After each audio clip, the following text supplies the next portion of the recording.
Assalamualaikum warahmatullahi wabarakatuh. Baiklah, saya akan menjelaskan tentang pengelolaan informasi hukum. Dokumen hukum adalah produk hukum yang berupa tentang peraturan perundang-undangan atau produk selain peraturan perundang-undangan, namun tidak terbatas pada keputusan pengadilan, jurisprudensi, monografi hukum, artikel majalah hukum, buku hukum, penelitian hukum, pengajian hukum, naskah akademis, dan rancangan peraturan perundangan. Selanjutnya, ruang lingkup dokumen hukum yang pertama itu buku monograf, yaitu buku yang membahas tentang peraturan atau adat secara resmi dianggap mengikat. Lalu yang kedua itu ada buku bidang lain, yaitu buku acuan yang wajib yang dipakai dalam proses belajar mengajar yang memuat materi suatu bidang studi tertentu. Selanjutnya adalah buku rujukan. Buku rujukan adalah buku yang memuat informasi yang singkat dan padat tentang berbagai hal yang diperlukan oleh pemakai atau pengguna buku acuan. Selanjutnya adalah himpunan peraturan perundangan, yaitu suatu hukum harus diproduksi sebagai produk hukum dengan sebuah proses dan teknik yang disebut dengan peraturan perundang-undangan. Selanjutnya jurisprudensi, yaitu keputusan hakim terdahulu untuk menghadapi satu perkara yang tidak diatur dalam undang-undang dan dijadikan sebagai pedoman bagi para hakim untuk menyelesaikan suatu perkara. Selanjutnya ada laporan penelitian hukum, itu suatu dokumen tertulis tentang hasil pelaksanaan suatu penelitian di bidang hukum yang dibuat secara jelas. Selanjutnya ada hasil seminar hukum, yaitu suatu pertemuan yang dilakukan sekelompok orang yang membahas suatu masalah di bidang hukum dan memberikan solusi secara ilmiah, biasanya membahas tentang makalah atau kertas kerja. Ada lagi selanjutnya naskah akademis, naskah yang dapat dipertanggungjawabkan secara ilmiah mengenai konsepsi, berisi latar belakang, tujuan penyusunan, sasaran yang ingin diwujudkan dan diungkup. Selanjutnya adalah karya lepas, yaitu merupakan salah satu karya tulis yang membahas tentang suatu topik bidang hukum mencakup dalam ruang lingkup suatu masalah secara ilmiah. Lanjut, itu ada clipping bidang hukum.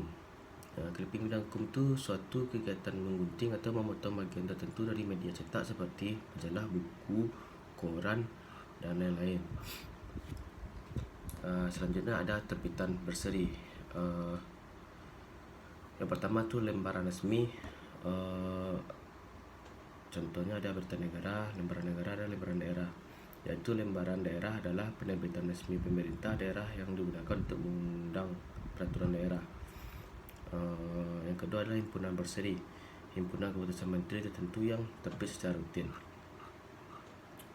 Selanjutnya yang ketiga adalah sebuah media publikasi atau terbitan secara terbuka memuat artikel-artikel dari penulis bidang hukum. Selanjutnya adalah majalah lain, adalah penerbitan yang dicetak menggunakan tinta pada kertas, terbitan berkala, misalnya mingguan, bulanan, yang berisi macam-macam artikel dalam bidang tertentu yang ditujukan kepada masyarakat umum dan ditulis dengan gaya bahasa yang mudah dimengerti oleh orang banyak. Selanjutnya ada surat kabar, yaitu surat penerbitan yang ringan dan mudah dibuang. Selanjutnya ada brosur atau pamflet. Brosur adalah sebuah alat untuk mempromosikan barang, jasa, dan lainnya. Pamflet adalah sebuah media promosi yang dipakai untuk dapat memasarkan suatu produk tertentu kepada masyarakat berupa selebaran yang berisi tulisan yang dapat bisa disertai dengan gambar ataupun tidak. Selanjutnya adalah bahan pustaka. Yang pertama, gambar atau foto. Gambar yang baik berwarna maupun termutih dihasilkan oleh kamera yang merekam suatu objek. Lanjut tuh ada rekaman pita kaset, adalah media penyimpanan data yang umumnya berupa lagu.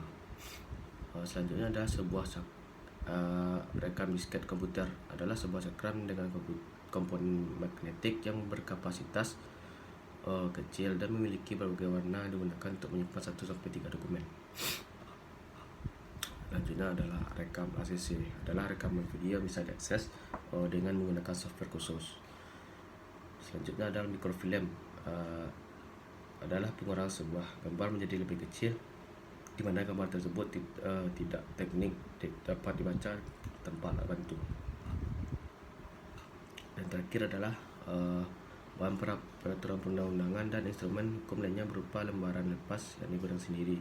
Bahan peraturan undang ini sama dengan Berita Negara Republik Indonesia, yaitu kertas lepas yang berupa makalah atau kertas kerja bina hukum, dan bahan peraturan perundang-undangan dan instrumen hukum lainnya yang berupa lembaran lepas diolah tersendiri. Sekian dari saya. Banyak maaf. Assalamualaikum warahmatullahi wabarakatuh.